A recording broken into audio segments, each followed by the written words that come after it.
Halo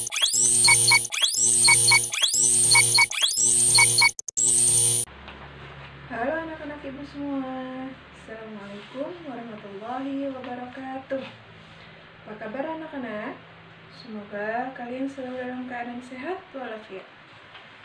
Nah, hari ini kita akan belajar SKI. Pada bab sebelumnya kita sudah belajar mengenai keadaan geografis Jazirah Arab dan keadaan sosial budaya bangsa Arab sebelum pra-Islam.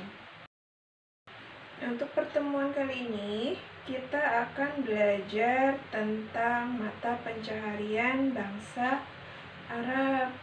Sebelum ibu melanjutkan materinya, alangkah baiknya kita berdoa dulu ya. Berdoa dimulai.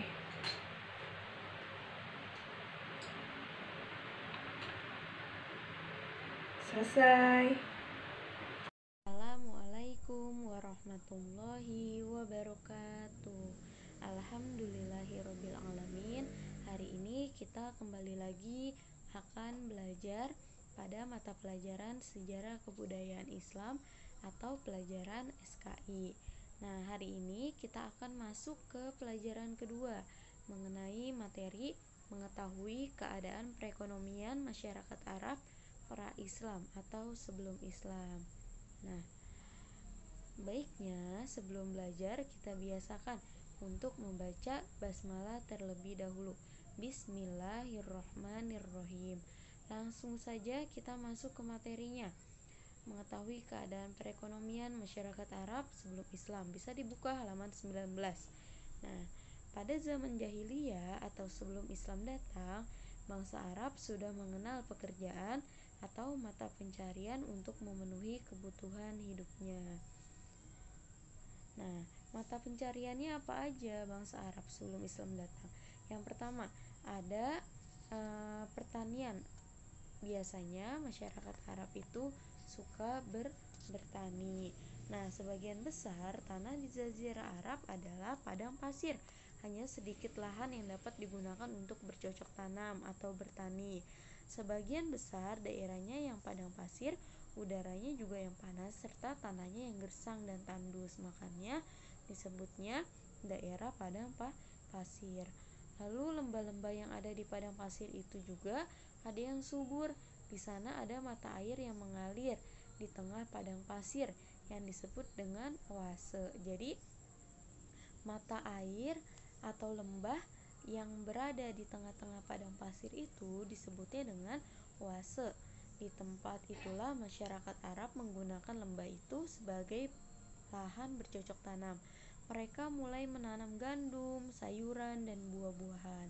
Daerah yang subur di Jazirah Arab itu juga ada namanya Taif atau Taif. Tempat ini merupakan daerah utama penghasil kebutuhan pangan bagi bangsa Arab dan sekitarnya. Jenis pekerjaan ini biasanya banyak dilakukan oleh masyarakat yang tinggal di pedesaan. Itu salah satunya. Yang pertama ada pertanian, peternakan, lalu ada lagi yang ketiga perdagangan. Nah, mata pencarian utama bangsa Arab pada waktu itu adalah berdagang. Ada juga yang bertani, berkebun, berternak, dan lain-lainnya ya. Nah, salah satunya itu berdagang yang paling utama. Secara umum, perekonomian dikuasai oleh kelompok orang-orang yang kuat, suku yang memiliki kemampuan perang yang baiklah, yang lebih makmur dibandingkan suku yang lemah. Mereka akan berkuasa dan menentukan segala sesuatu bagi suku yang lemah. Nah, kaum pedagang memiliki kedudukan yang paling penting nih dalam masyarakat. Mereka adalah orang-orang pemberani. Mereka membeli hasil bumi yang dihasilkan oleh kaum petani. Mereka juga membeli hewan-hewan ternak dari para peternak. Mereka menjualnya ke negeri-negeri yang jauh seperti Syam, Yaman, atau Habasyah. Dari negeri-negeri tersebut, mereka membeli barang kebutuhan masyarakat dan menjualnya di tempat asal mereka. Nah, itu kebiasaan orang-orang yang suka berdagang. mereka berdagangnya dengan membeli hasil dari pertanian atau peternakan yang ada di sekeliling tempat hidupnya, lalu dijualnya ke negara luar atau negara lain, ya. Nah, terus ada tata cara berdagang bangsa Arab nih. Nah, bangsa Arab juga dikenal sebagai pedagang yang giat bekerja. Mereka berdagang hingga ke negeri-negeri di luar Jazirah Arab yang tadi sudah disebutkan seperti Syam, Yaman, Habasyah, Mesir, dan Sudan. Mereka membawa barang dagangan mereka berupa minyak wangi, kerajinan kulit, barang logam, kain sutra, dan sebagainya.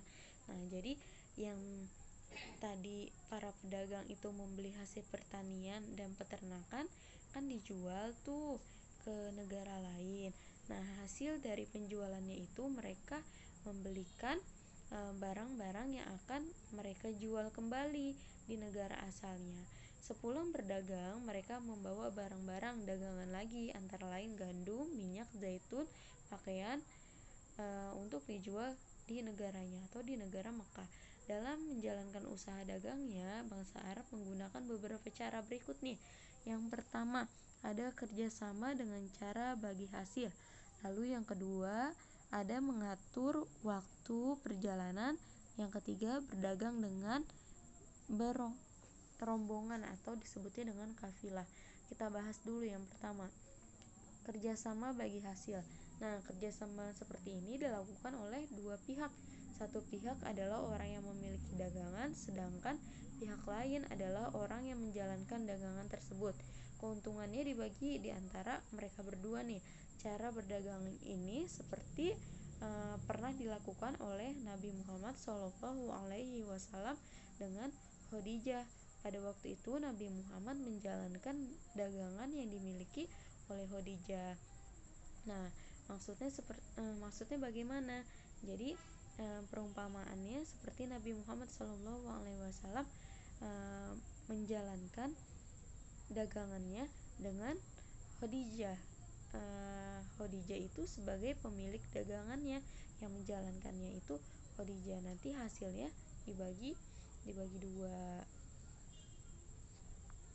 Nah, lalu ada yang kedua, berdagang dengan berombongan kafilah. Nah, kafilah adalah sebuah rombongan dalam jumlah yang besar. Beberapa pedagang berkumpul membentuk kafilah. Mereka dikawal oleh beberapa tentara untuk menjaga keselamatan dalam perjalanan. Kafilah ini biasanya menggunakan untuk mengangkut barang dagangan. Nah, mengangkutnya dengan apa? Dengan unta. Mereka berjalan di malam hari dan beristirahat di siang hari. Nah, itu berdagang dengan berombongan kafilah. Mereka lebih mengandalkan unta untuk membawa barang dagangannya. Lalu yang ketiga itu ada mengatur waktu perjalanan. Nah, untuk berhasil meraih keuntungan, bangsa Arab biasanya menentukan hari yang tepat untuk pergi berdagang. Nah, kebiasaan berdagang masyarakat ini dijelaskan di dalam Al-Quran surah Al-Quraisy. Ingetin ya. Nah, dalam surah itu dijelaskan bahwa masyarakat Arab itu berdagang pada musim panas dan musim dingin. Pada musim panas, masyarakat Arab berdagang ke negeri Syam. Ingat ya, pada musim panas masyarakat Arab berdagang ke negeri Syam, dan pada musim dingin mereka berdagang ke Yaman. Dengan penentuan waktu yang tepat, mereka berhasil meraih keuntungan yang tepat. Bagi bangsa Arab, perdagangan merupakan sarana yang paling utama untuk memenuhi kebutuhan hidupnya. Pasar-pasar Arab yang terkenal pada saat itu ada Ukaz, Zil Mazaz, dan Mazinah. Nah, itu salah satu atau beberapa pasar-pasar Arab yang terkenal. Nah, demikian keadaan masyarakat Arab sebelum datangnya Islam. Nah, saat ini di wilayah Arab ditemukan minyak bumi dalam jumlah yang besar. Minyak bumi tersebut ditambang dan diekspor ke berbagai negara. Akhirnya negara Arab menjadi makmur dan kaya raya karena sudah menemukan tambang minyak bumi yang bisa diekspor ke luar negara lain. Nah, cukup sekian materi yang telah disampaikan ya. Ucapkan dengan ucapan Wassalamualaikum warahmatullahi wabarakatuh.